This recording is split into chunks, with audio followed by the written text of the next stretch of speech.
Isang nakakagulat na bodycam video ang inilabas, kaugnay ng kaso ng dating worship leader at American Idol contestant na inakusang pumatay sa kanyang asawa habang natutulog ang kanilang mga anak sa gabi. Sinabi ni Caleb Flynn na may magnanakaw na pumasok sa bahay nila at pinatay ang kanyang asawa sa kama. Lapit pa tayo sa bahay. Abante. Kahit na emosyonal siya at parang wala sa sarili, nang dumating ang mga pulis, hindi sila naniniwala sa kwento niya. Pasensya na. Ipapapita ko kung bakit ang lalaking ito, na laging nagsisimba at may pamilya, ay pinaghihinala ang mamamatay tao. Tatalakayin natin ang kasong iniharap ng Law and Crime. Ako, si Law and Crime.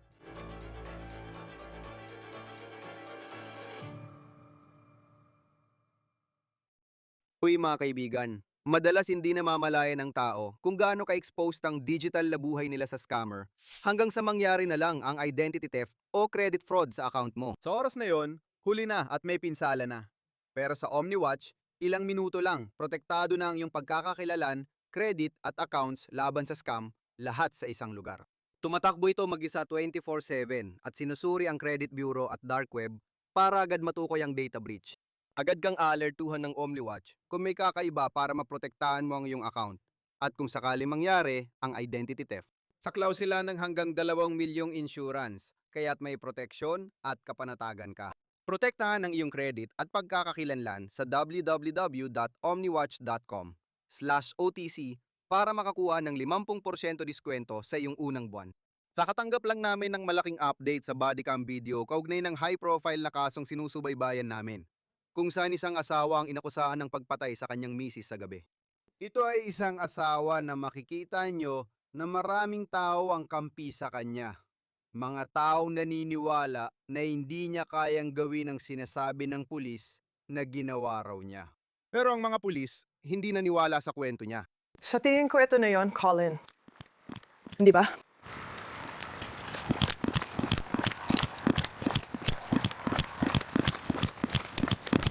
Diyos ko. Miami County, 911. Diyos ko. May pumasok sa bahay ko. May pumasok sa bahay ko. Nandyan pa ba sila sa loob? Hindi ko alam. Hindi ko alam. Ano ang address? Na yun ang tawag na ginawa bandang 12:30 ng madaling araw noong Pebrero 16 ni Caleb Flynn sa Tip City, Ohio. Isang maliit na bahay nito sa ilagan ng Dayton. Sa tawag, sinabi ni Caleb Flynn na binaril ng di kilalang tao ang kanyang asawa. Ashley Flynn ang pangalan ng kanyang asawa. Nasa loob din ng bahay habang nangyayari ang lahat ng ito. Ang karahasan, ang 2 anak na mag-asawa, 2 batang babae na nasa elementarya pa lang, ay natutululog sa ibang kwarto. Sa bagong labas na bodycam video ng Tip City Police, binluro ng departamente ang eksena ng pagpasok ng mga pulis sa bahay ni Flynn at tinanggal ang audio sa mga bahaging mahalaga sa investigasyon. Bukod pa rito, tuloy-tuloy ang audio kaya maririnig mo ang naririnig ng mga pulis at sinasabi ni Caleb habang nililibot nila ang bahay niya. Ito ang nakita ng isa sa unang pulis na dumating at tumakbo sa bahay nang makasalubong nila si Caleb Flynn, mga musikero. Court!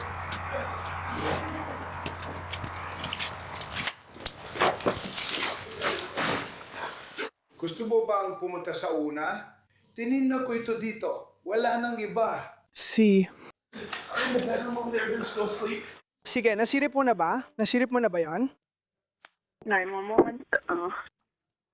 Wala ibang pumapasok dito. Pierce! Hindi. Bawat pinto. Si.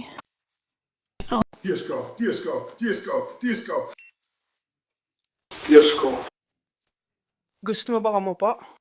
Hindi. Sige. Wala na ba siya? Tumingin ka sa akin. Huminga ka. Tumingin ka sa akin. Kailangan mong huminga. Ayos lang ba? Sige, hawakan mo ang aking pinto. Ibinibigay ito ng anak ko sa anak niyang babae. Ngayon na. Ngayon, kailangan mong huminga, okay? May pamilya ka bang matatawagan? Nasaan ang telepono mo? Okay. Gusto mo bang tawagan ang pamilya mo? Sandali lang. Corey, binabantayan mo siya? Oo. Gusto mo bang pumunta muna? Gusto mo bang pumunta muna sa bahay? Oo, isang tao lang. Ay, bukas ang pintuan doon. Bukas ang likod na pintuan.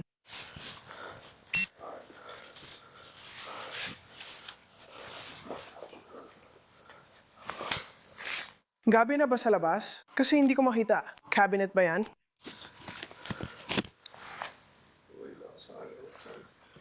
Si.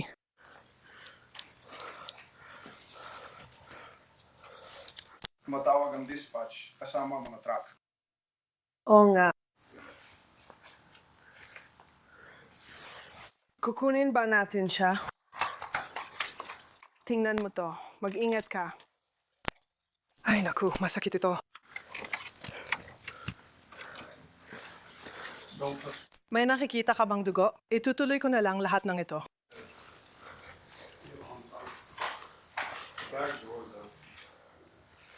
Uy, may nagbabantay sa kanya. Kailangan may nagbabantay sa kanya.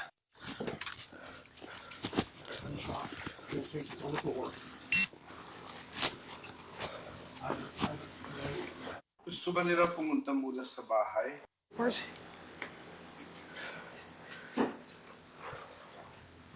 Gusto mo bang tawagan ko siya rin? Okay. May baril ba sa bahay na ito? Meron akong shotgun. Si. Sabi ko, Si. May shotgun, 22, at parang pellet gun. Sige, nasan ka? At may baril ako sa truck ko. Si. Nasa glove box. Si. Si.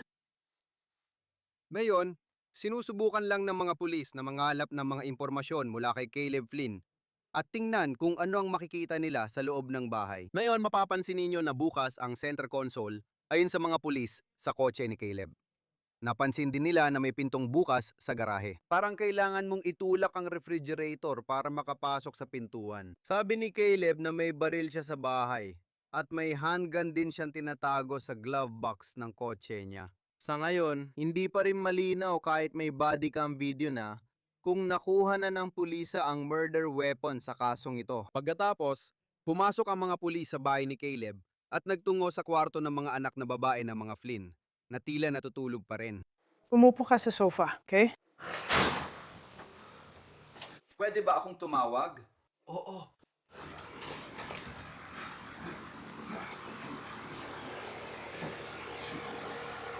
Huwag.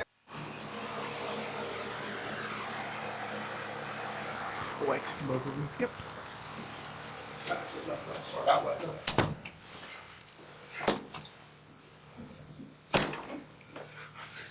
Kunin ang isa, dalawa, 30. Kwarto lang ba ito? Kwarto lang ba ito? Si.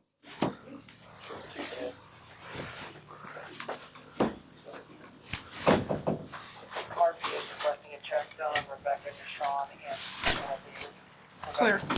Pupunta muna sa bahay. Saan pumunta si Cory? Anong kwarto yon? Dito.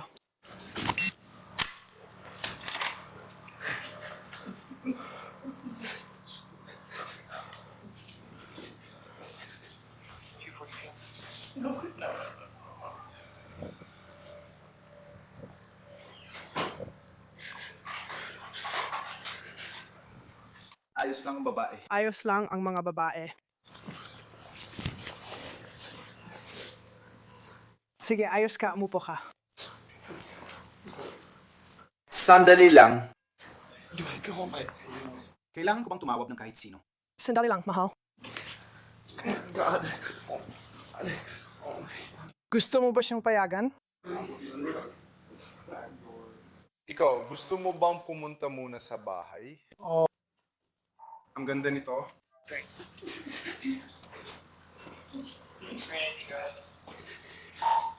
Gusto mo bang pumunta muna sa bahay? Hey.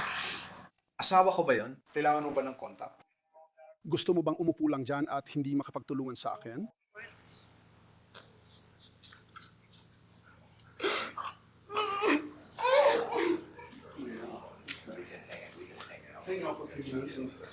Cory, papayagan ba natin siyang tumawag sa kahit sinong kapamilya? Pwede siyang tumawag sa pamilya, pero hindi sila pwedeng pumasok sa bahay nito. Si. Pumunta ka na. Oo.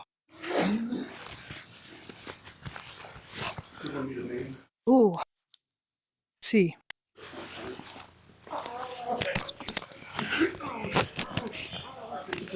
Oh, yung dalawang babae, nagising sila nung pumasok kami.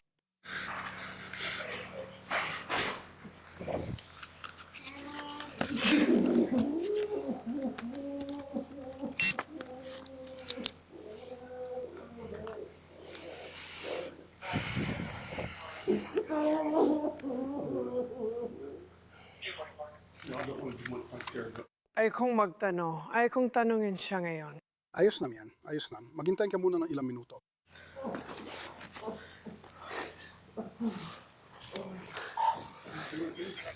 Mupo ka muna. Sige. Manatili kang nakaupo.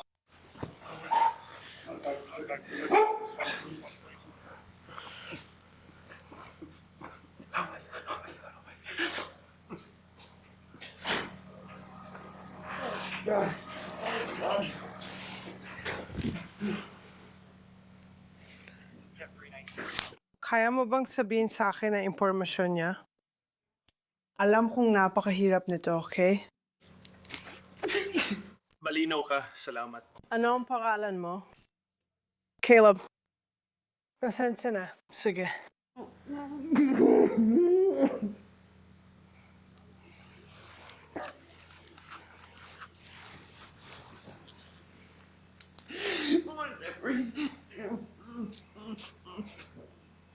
Diyos ko. Pwede mong tawagan ng pamilya mo, by the way. Hindi lang sila pwedeng pumasok sa bahay na to.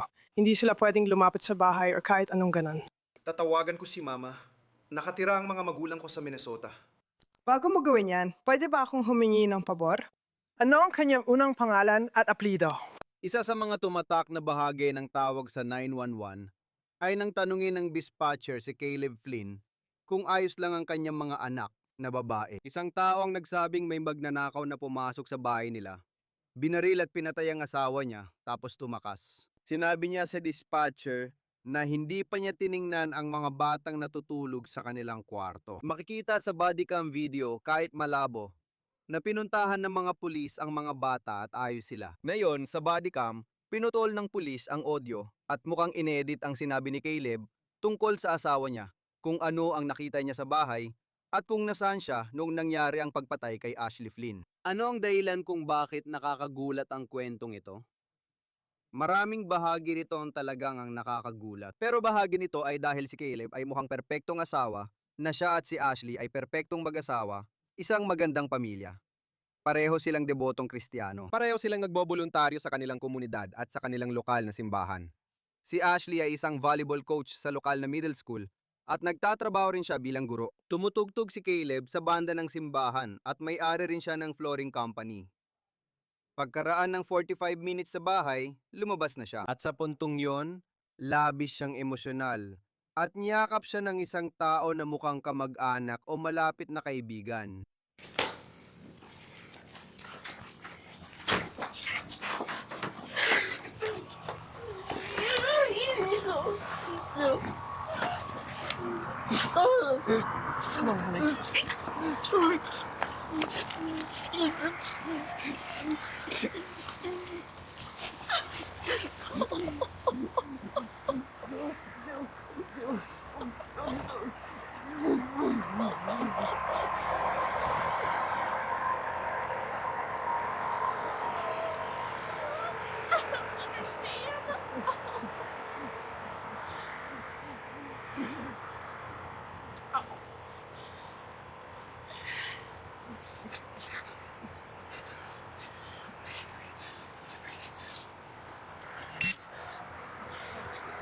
Did your squad look at you? I mean, you think your squad can just look at him? The girls don't know. The girls are sleeping. Hindi ko alam ang gagawin ko. Hindi ko rin alam ang gagawin ko. Huwag kang mabigla. Na-shock ako. Yeah, I think. Gusto mo bang umupo sa mga hagdan? May kumot ka ba? Pwede mo ba siyang bigyan?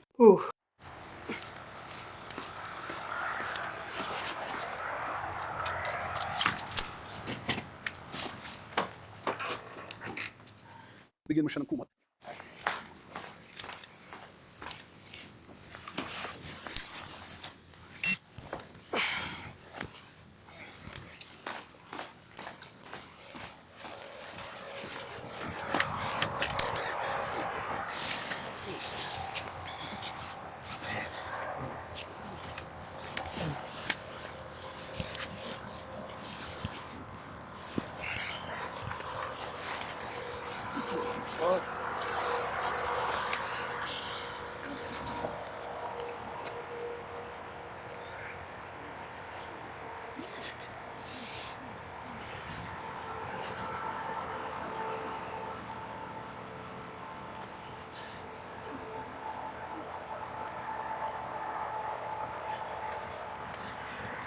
Sino ang naglakad sa likod? Ano yan? Sino ang naglakad sa likod? Yung mga deputy? Mga deputy. Walang naglakad sa likod sa amin. Ayaw mo bang gawin namin yon? Hindi ko naman sa ayaw. Sasabihin ko sana sa kanila. Pumunta ako sa kanila. Pinapalibot ko lang sila para maglagay. Hindi ko alam, baka si Colt ang naglagay ng tape sa iba. Yun na siguro yun. Sige. Wala kang ibang pagpipilian. Pwede silang magdala ng drone pero hindi mo naman alam kung anong hinahanap mo. Napatigil ako. At napunta ako sa pinto. Bukas na ang pinto ng garahe. At pagkatapos, ako.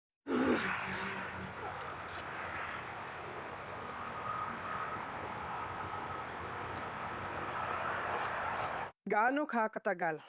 Gaano kakatagal dito bago kami dumating? Mga 20 segundo lang ba? Oh, hindi dalawa. Sige. Parang nakita ko ang mga ilaw ninyo. Walang sasakyan na lumabas. Oo. Wala akong makitang kakaiba. Sandali, wala rin ako nakita. Lahat ay mataas doon. Ako rin ang unang nagsalita. Pumasok ito, mabilis na dumaan, at sabi nila, tinamaan ko ang karatula ko.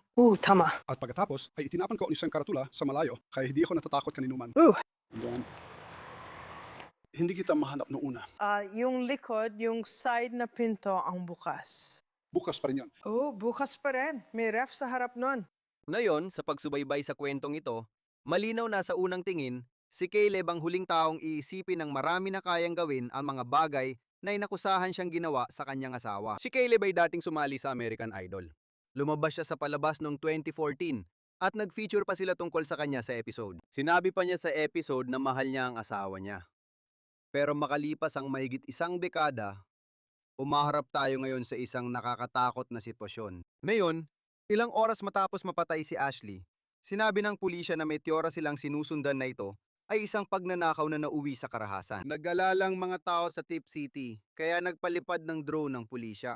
Gumamit sila ng mga aso para subukang alamin kung saan posibleng nanggaling ang sinasabing nanghimasok.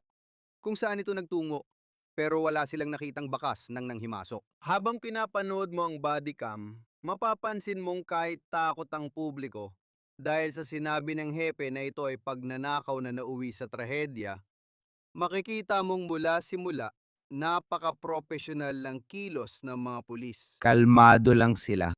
At tila kahit na si Caleb ay nagsasabi ng nakakatakot na kwento tungkol sa sinasabi niyang nangyari, at talagang emosyonal at hysterical siya, tinitingnan pa rin siya ng mga pulis na parang isa siyang maaring maging suspect sa kasong ito.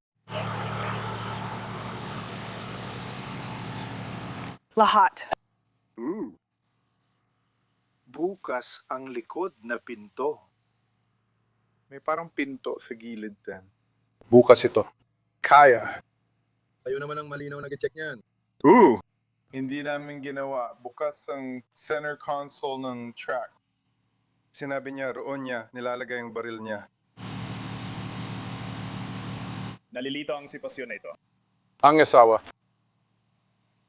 Sa parehong kwarto rin. Ooh. Sa kama niya, sa kama. Oy, Harry! Hindi ko pa siya nakausap, si Corey ang kumausap sa kanya. Narito ang body cam ng pulis na nakikipag-usap sa EMT tungkol sa nakita nila pagpasok sa kwarto at pagkakita sa katawan ni Ashley. Alam kong di ka certified. Sa tingin mo, gaano na siya katagal na wala? Hindi pa matagal. Sige. We're trying to figure out why in the hell nasama siya. Nandito kami dahil sa tawag tungkol sa pagnanakaw. Oo, hula ko lang, pero hindi sa amin. Pero makukuha nila temperatura ng katawan niya. Sige. At hindi nila masasabi sa'yo kung anong oras.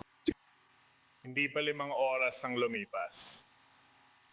May kulay pa siya. Sa tingin ko, maganda pa rin ang kulay. Sige. Si. Gray matter sa exit wound. Nakikita ko siya. Mukhang aalis siya. Di ko na kailangan kumuha ng pangalan at date of birth. Pwede kang dumaan sa istasyon mamaya. Oh, kukunin namin ito. Pwede rin tayong tumambay. Oo. Kung tama ka. Oh, dito rin tayo magpapalipas ng oras hanggang dumating ang mga investigador. Sig. So, Mukhang may tanong ang pulis, pero dahil hysterical si Caleb, hinihintay nilang kumalma siya at dumating ang investigador bago tanungin pa siya.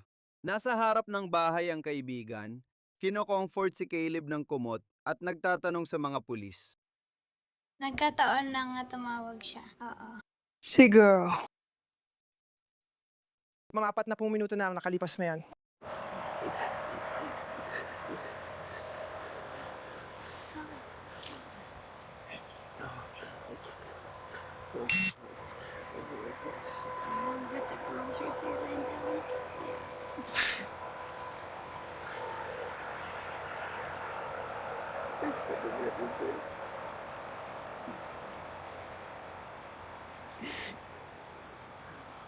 Nagkakamali siya. Alam mo, Hindi niya ginawa yon. Sinabihan niya ako matulog kasama ang pusa. Hindi ko sana siya pinakinggan.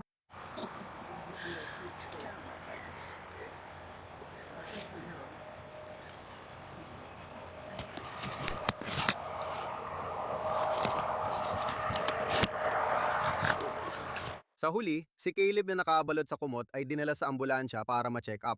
Tapos sa police car kung saan sinabi ng mga pulis na kusa siyang sumama sa istasyon para sagutin ang ilang tanong. Ito ang video ni Caleb na voluntaryo nagbibigay ng DNA sa mga pulis. Walang timestamp ang body cam video, kaya di natin alam kung ilang oras ang nakalipas matapos dumating ang mga pulis sa bahay ni Caleb. Pasensya po sir na nakakilala tayo sa ganitong sitwasyon.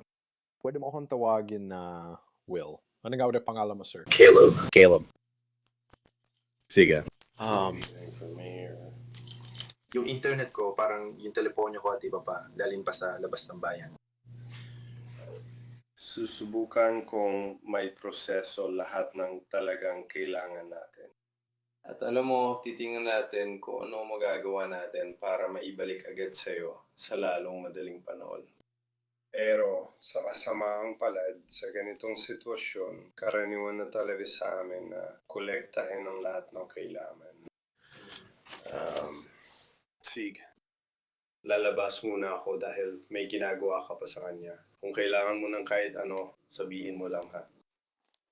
Sige, madali lang naman ang proseso. Sige, Detective Morgan. Meron na ako. Salamat. Sinabi ko na sa'yo, kukuha kami ng touch DNA kung may naiwan na ebidensya sa bahay. Ito ang magpapatunay na wala kang kinalaman. Kung ganun, pag nakita ng crime lab, masasabi nilang tugma ito sa may-ari ng bahay. Kaya kailangan natin, o kung hindi naman, ngayon may iba tayong profile. Kailangan natin alamin kung sino yon. Ano ang mga ito? Napakasimple lang ito. Sterile. Bago ang packaging, kaya kung ibubuka mo ang bibig mo at ilalagay ko ito, iikot ko lang sa pisingi mo ng ilang beses. Ngayon, wala tayong video ng interrogation ni Caleb. Yung usapan nila ng pulis nang tinanong siya tungkol sa pagpatay sa asawa niya. Ayon sa record ng korte, tawag sa 911 at body cam video, Alam natin ang panig ni Caleb. Hindi malinaw kung bakit nagbisisyo ng mga pulis na arestuhin at kasuhan si Caleb ng pagpatay sa kanyang asawa. Ano kaya ang mahalagang ebidensya na maaaring magdulot ng hatol? Malayo pa tayo sa puntong yon. Ngayon, hindi pa rin sinasabi ng mga pulis kung ano ang tingin nilang motibo, kahit na maraming haka-haka tungkol dito online. Hindi ko alam ang detalye ng sitwasyon maliban sa parang may nangyaring home invasion na nauwi sa masama or may nangyaring hindi maganda. Sige, sandali lang. Tatanungin ko muna ang mga detective kung may kailangan sila. Hindi ko alam kung kailangan nila ang boxer shorts mo. Kung oo, saka ko na lang itatanong.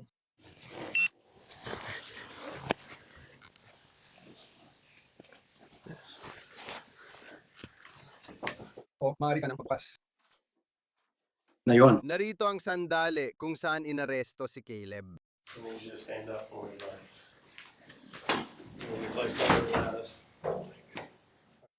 Lumapit ka. Ano yun? Pakikot po niyo, sir. Hindi natin pag-uusapan dito. Sige. Pagdikitin mo ang iyong mga kamay. Pwede ka bang tawagan ni Patrick? Ano yun? Pwede ka bang tawagan ni Patrick? Hindi ko alam. Tinatawagan na po yung tol. Dapat tatawag ang kanyang abogado. Sige, makikipag-ugmayan kami sa kanya. Maganda ang asal ko at nakikipagtulungan ako. Gusto mo pa siyang yakapin?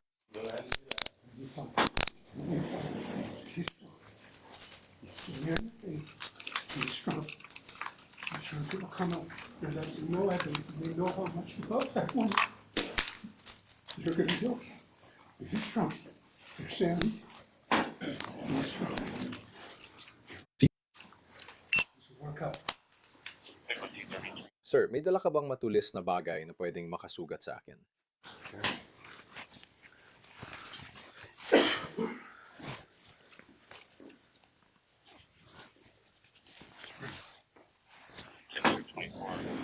Ilang araw na siyang hindi kumakain. Pwede mo ba siyang bigyan kahit tubig lang?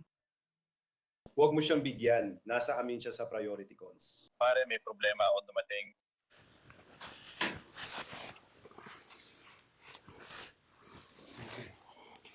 Paki-relax lang ang braso mo, sir. Pwede mo bang ibuka ang mga paa mo sandali?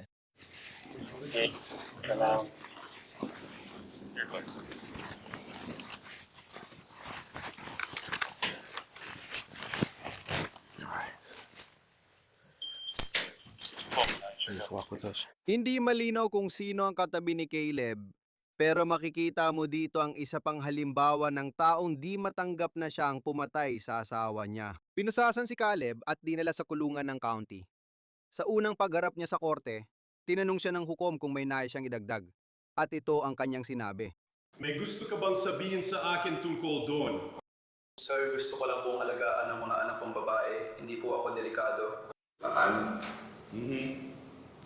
Naiintindihan to. Sige. Magpapalabas ang korte ng 2 milyong blanket bond sa kasong ito na sumasaklaw sa lahat ng iyong mga kaso. Kapag nagpiyansa ka sa kasong ito, iuutos ng korte na ikaw ay mapasailalim sa pre-trial services na may electronic monitoring and house arrest. Dagdag pa rito, iuutos ng korte na wala kang anumang uri ng pakikipag-ugnayan, direkta man o hindi direkta sa pamamagitan ng ibang tao sa hindi ka pinapayagang makipag-usap sa kanila sa kahit anong paraan. Kasama na rito ang mga elektronikong komunikasyon.